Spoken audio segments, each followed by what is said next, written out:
Hey Ringside crew, welcome to the internationally known Dudes at Ringside podcast. And now here's your host, Joe Panther III. Hello there, wrestling fans, and welcome to another episode of the internationally known Dudes at Ringside podcast. I am Joe Panther III, and man, Ringside crew, I'm excited to have this young lady on. She's killing it over there in the Great Northwest. Well, you know English here. Introduce yourself to my internationally known audience. I am Sydney Wild West. I live up in Canada and wrestle on the Indies. Wow, awesome. So, when did you get into like this big vast world of wrestling? So initially, when I was about 11, I got into it. My dad put it on the TV. I remember exactly what match it was, what was going on. It was Nikki Bella versus Natalia, Falls Count Anywhere. And I was like, what on earth is this? This is sick. And then my dad's like, oh, if you like this wrestling, we got to go back and watch the old wrestling. So I grew up watching Brutus Beefcake, Ultimate Warrior, Hulk Hogan, Ricky Steamboat. So like I'm very like well versed in my wrestling nerd trope and all my knowledge. So I got into it there, and then I kind of took a break and then got back into it watching documentaries on A&E. I was like, oh, I used to like this person. So then it got hooked me again. But I didn't think wrestling was even a possibility when I was younger. I thought it was just a TV show. But now that I get to do it, it's really cool. Wow. So who trained you? So I'm trained by Sabrina Kyle at Off the Rope Studio, along with other people who I'll go to. Jeff Black runs co-ed classes, and Bryce Hansen runs our advanced classes. Wow. So how long did it take you to find the school? Pardon? Oh, sorry. How long did it take you to find the school you found when you finally decided to jump into the ring and be a wrestler? So it's kind of a funny story, to be honest, because when I went in to train, I discovered at a WWE live event. I was like looking at Becky Lynch, and I was like, I can do that. I think I can do that. So I immediately went home, Googled wrestling schools near me. The closest thing was an hour because I'm from a small town. There's nothing. There's not a Walmart there or anything. So I immediately Googled. Luckily, like through my research, I was like, oh, first and only female-owned wrestling school in Canada. That's pretty cool. So then I was like, okay. So I immediately followed on Instagram, sent an email. And like there was like a glitch in Instagram that I ended up getting blocked from Off the Ropes, which is just so funny now that I'm like their women's champion. And originally they blocked me. Oh God. Literally? Yeah, literally just because there was a glitch in Instagram. So then I like called and what do you think it was? Maybe like the message you said, or I didn't even send a message. All I did was follow. wow. Yeah, just crazy glitch. But I was persistent, so made a phone call and then everything worked out. So how long did it take to make you feel like this is home? Immediately, like our school is a very welcoming environment, very positive. They try and do everything safely, as well as I've met such great people through wrestling. So I think when I first started, I was a nervous wreck. I wouldn't say anything. I was just like determined because growing up, I was like, oh, this is gonna be like the dungeon. I'm going to be put through the ringer. When in reality, it's been such a positive experience for me. And it started to feel more like home when I got to meet some of like my closer wrestling friends, where my Kickstart Jay Constance, my Bad Nannies, my Revna, Sabrina Kyle, Violet Overkill, Casey Spinelli. Those are all like my group of people, and that really had like a nice community environment. I love Bad Nanny. Shout out to Bad Nanny. Yeah, shout out Bad Nanny. She is one of the coolest people I've ever met in my entire. Like every wrestler I've met is so cool. Everybody's like, I'm seeing the heat now. Like, whoa, Joe, you're calling her. Bad Nanny immediately like tells me when I say, "Who is this person?" She'll go, "Too young. Wait a little bit." Like, hold on there, Panther. Oof, back up. Or she'll say, yeah, I'll talk to them. I mentioned you, and she said she's a really good talent. She's very young. She's very young. She's new. Just wait a little bit. I did. I messaged you, and then I was like, Nanny's getting pissed. Yeah, awesome. So when did you fall into this wild English?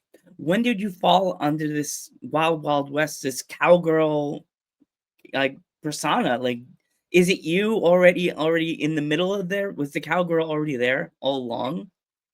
So actually, this was a character I created when I was 11 and I first came up with wrestling. The theme song I use now is what I used back then. I had a little it was a cow print cowboy hat with my WWE championship walking around saying I'm sitting my side plates on it. I papered with crayon. It says Sydney Wild Wild West on it. What? Yeah, so it's really full circle. So I actually came up with this when I was 11, completely forgot about it. And then when I was trying to think of a character and a gimmick, I was like, well, I had this when I was younger. And so we just had kind of been rolling with it for about a year now. So Did like yeah, I know when I came up with the Dudes at Ringside name, I had to go online and we had the research. Did you have to look online to see if that name was taken? no, I didn't do I asked people around like when I was coming up with my name and stuff like that.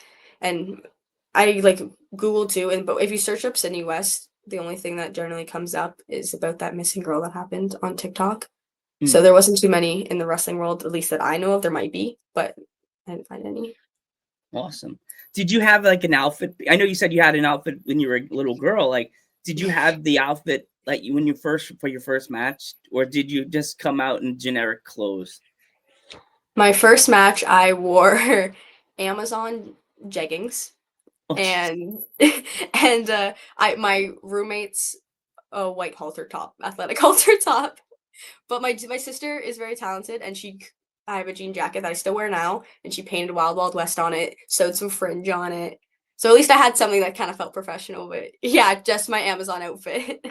that's awesome. That's good. It's good that you got your outfit because I've spoken to male and female wrestlers that they just come out like in a pair of the jeans that they think that would look good with the outfit, or the girls are just wearing shorts and like a tank top. And I'm like, Yeah. oh no, or leggings. Like pray that they don't rip when you go to like bend over, you know. Um, let's go into it. You currently have a championship belt. I Like, do actually. what did it feel like to build up to that day? Let's break down that whole day that going into that match. Like, what was your whole day like? Let's like do like a vlog-ish thing for you. Like, what was your whole day like? Sure. So I started my day. We got there, I think it was around 8 o'clock in the morning, and I came from my hometown, so it's about an hour drive, and we had to set up the ring. So as soon as we got there, unload the truck, set everything up, hang around with the guys, do some stuff in the ring if you wanted to. But I've tried to like calm myself down. New rule, of, like don't be nervous at least 3 hours, because if you're helping with the ring, you're there all day. There's no point in stressing yourself out. So I was a nervous wreck because there was 700 people there, and I Ooh, was super excited because my family was coming. My little cousin who never got to see me wrestle before, that was huge for me. My friends who have seen me gone at shows be like, where they want to hang out with me, but I'm at a ring rental or I'm training or something. So it was really nice they got to actually see what I do. And my old teachers from high school actually came too. So I really wanted to impress them. So I was very scared, very nervous, but so excited too. Just like the honor of even just getting to wrestle for a championship at an event like this was so surreal to me. wow, that's awesome. Did you have to like get yourself when you were walking up to the curtain for that match? Did you have to psych yourself up, or was it already on? The switch was already on. Well, there it's kind of in that venue. We I was in the locker room and I thought it was a different match. So my opponent, like we were running to get to the curtain because we didn't realize that it was our match. So like we were like, oh, we thought it was a match before. It was actually the match right before us that was playing. So we had to kind of like we had to hustle to get to the match. Yeah. So I didn't have time to kind of hype myself up or get nervous, but I always do like a little bounce before I go out. That's awesome. That's cool. I say it's awesome, but like for you guys as wrestlers to get yourselves into a match, but then I guess it was full adrenaline because you and your opponent didn't realize that it was the actual match. Was the arena like really big, or was it like? Yeah, we were at the Kitchener Auditorium in the Kingsman Arena. So it was the biggest show that we've ever done. Yeah, it was full of 700 people on an arena floor. Wow. So like in like like a smaller hockey arena, the Kingsman Arena. But yeah, it was really cool. And then of course we had a bunch of names there as well. So you had like Jay Lethal, Savio Vega, Jack Vaughn. So you had that added pressure of like, oh, they're there. So you gotta step it up here. Awesome. So I'm gonna ask that like the hot question. Like when that bell rang and you heard your name being called, did it feel like the monkey has came off your shoulders and you are now the it girl? No, I thought I messed up. And I was like, I was terrified. I was like, I won. I was like surprised at myself because was not supposed to win. Fun fact, I was told I was losing. Breaking kayfabe. But I've heard other people say it, so I'm going to talk about it now because I've heard other people talk about it. Yeah, I did not know that I was going to win the belt. So it was kind of surreal. I thought I messed up. I was terrified, honestly. The ref, Stephen Hitchcock, is the nicest, but he like asserted my hand up to make sure I knew I won because I was so concerned. I was like, oh my God, what did I do? I just messed up in front of so many people. And I was just like, I was just shocked. So happy. It was the coolest feeling when I turned the belt around and I just stared at it. And it was like, if you watch the footage back, I just keep looking at it. And I don't really hold it up. I just look at it. It's so cool. Wow. I'd be nervous as hell that when you get back through that curtain there in a gorilla, there's the promoter like. Well, the promoter was my opponent. So. Oh God. Yeah. They ran the show, but everyone else knew about it. They just didn't tell me because they wanted my genuine reactions. Oh my gosh, girl! So it was cool. If it was like probably it was such a special time. I'm bawling my eyes out. I come through the curtain and like all the girls from my class, a bunch of them were crying, and I just immediately got embraced. It was like the coolest feeling ever. That's amazing. That's cool that the locker room embraced you on, even though in your mind you botched, but still you got the win. I know your parents must have been absolutely over the moon, proud of you on that moment. So what was it like when you got to intermission or whenever you got a chance to see your parents after the match? Well, that was the coolest thing is like my parents are so supportive. Like training from my hometown's an hour away, and at the beginning, before I knew how to get there, I was just new to driving. My dad would drive me the hour and sit in the car or go to Harvey's or something for the 2 hours I'm in training, and then we'd drive an hour back. So, and my mom would help me like create things. My sister does my jacket. So they're all so supportive. So getting that, for them to see that payoff, I think was really cool. And to be like, it's, I don't know, there's such a wrestling family. So to see me get to do it, I think just made them they're definitely very, very proud. Awesome. That's so cool. And it's the first time we're talking here online, but I'm so I don't know you that well, but I'm proud of you, and it's so cool to hear a young talent like you doing big things. And it's ever since you were a little girl, you had this dream to wear a belt, and now you actually wear the belt in lifetime. You know, now in your heart, you know, you feel like that. I know that at your age that you probably feel that there's so much more that you could achieve within the wrestling world. Is there any people that you want to wrestle that are on your list for this year or beyond? So I am extremely excited to keep defending the title, but also go and wrestle at other places. So I'm currently wrestling at like Rock Solid, and I really enjoyed that. I have some opponents lined up in November. I'm wrestling Violet Lee. Super excited. I tied up with her once before, and it was such a good match. It's such a fun time.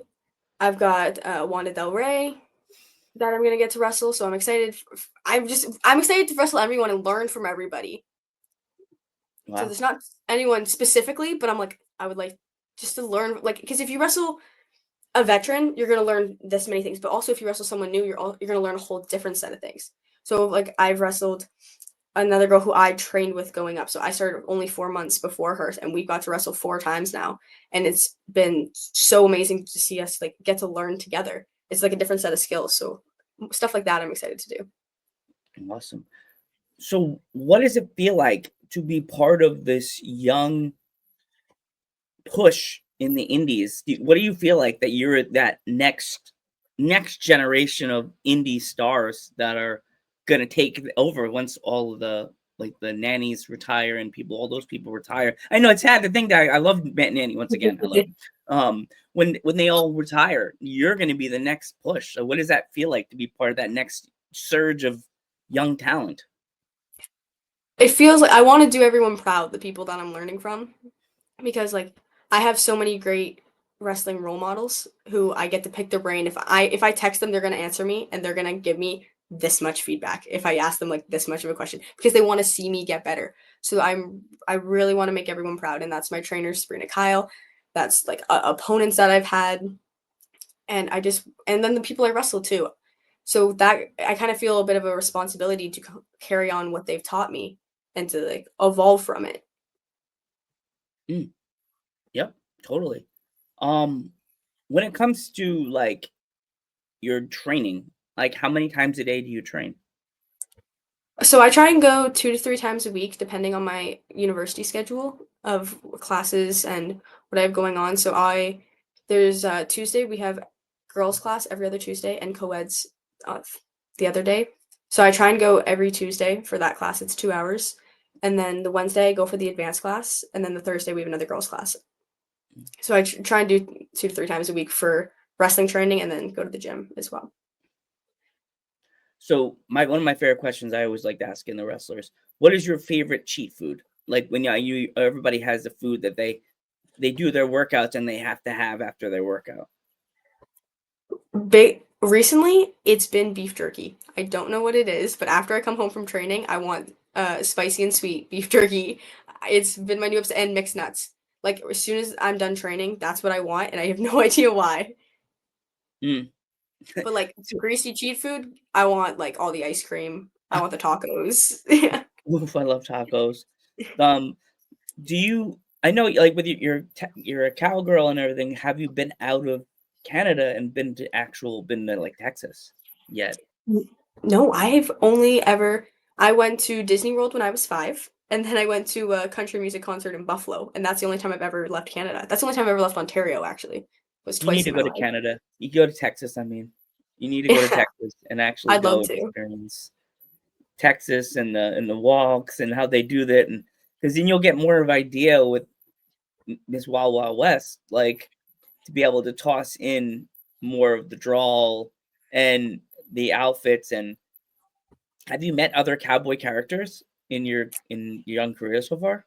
I have, but none that are female. I've met a couple guys who do it, and it's like a funny like Spider-Man meme almost be like, "Hey," and Yeah, they like recognize and they think it's cool. I met a couple, but yeah, no girls. mm. I met Jimmy Wang Yang. Oh, really?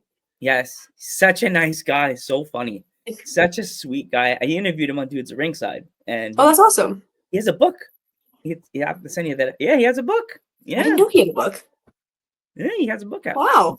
Really cool. I haven't got a chance to go find the book, but if you see it, Learn something new every day. yeah, I'll send you the episode later so you can check it Yeah. out. He's super nice, super sweet. Um, when it comes to the day of a show, are you the last minute Lucy or are you early bird when it comes to packing the bag for the merch and the stuff like that? I like to have everything done the night before.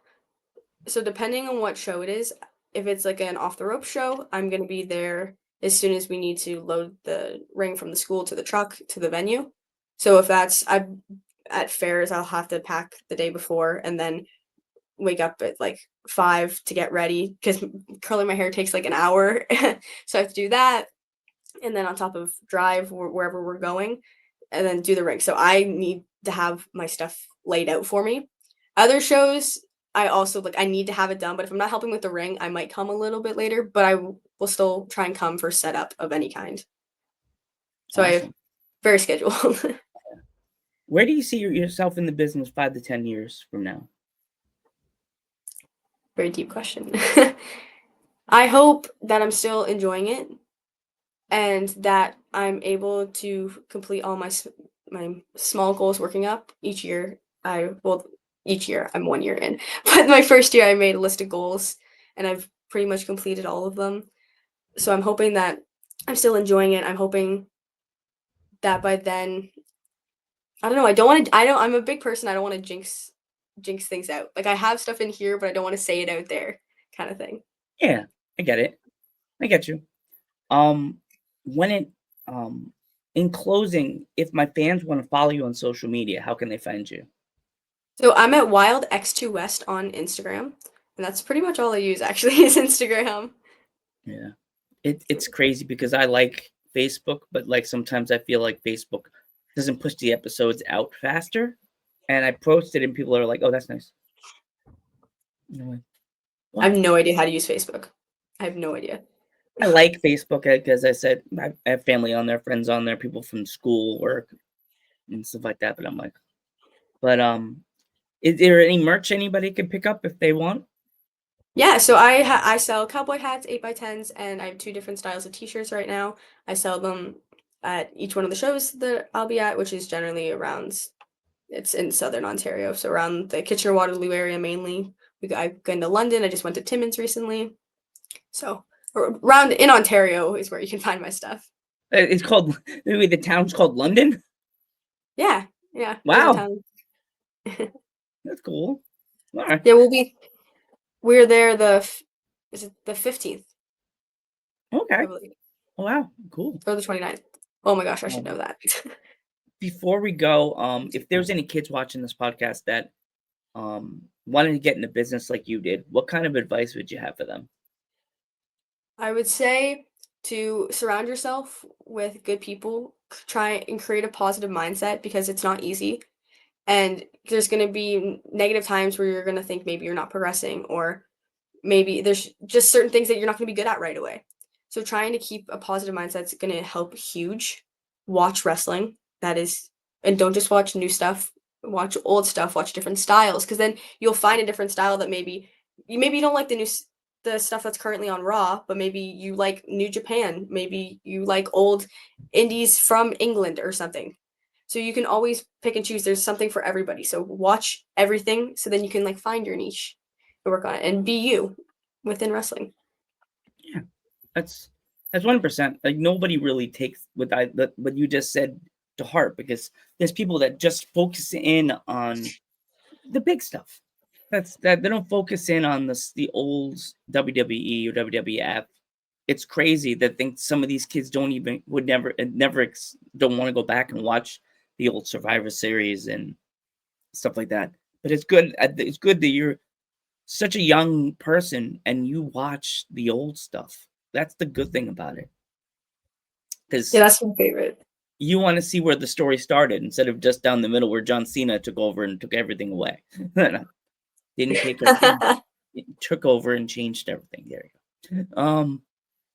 I want to thank you so much for coming on the podcast. It really means a lot to have a young talent like you. If you want to follow her on social media, definitely give her a follow on her Instagram. Message her, tell her you saw her on Dudes at Ringside. If you're a fellow podcaster, definitely book her. I know she would definitely love to come on another podcast. If you want to follow me, you can follow me on Instagram under Joe Panther, Joe Panther the Third. If you want to follow me under Dudes at Ringside on Instagram, it's just Dudes at Ringside. On Facebook, it's The Real Dudes at Ringside. I am Joe Panther the Third. I'm Sydney Wild West. And we will catch you in the next one.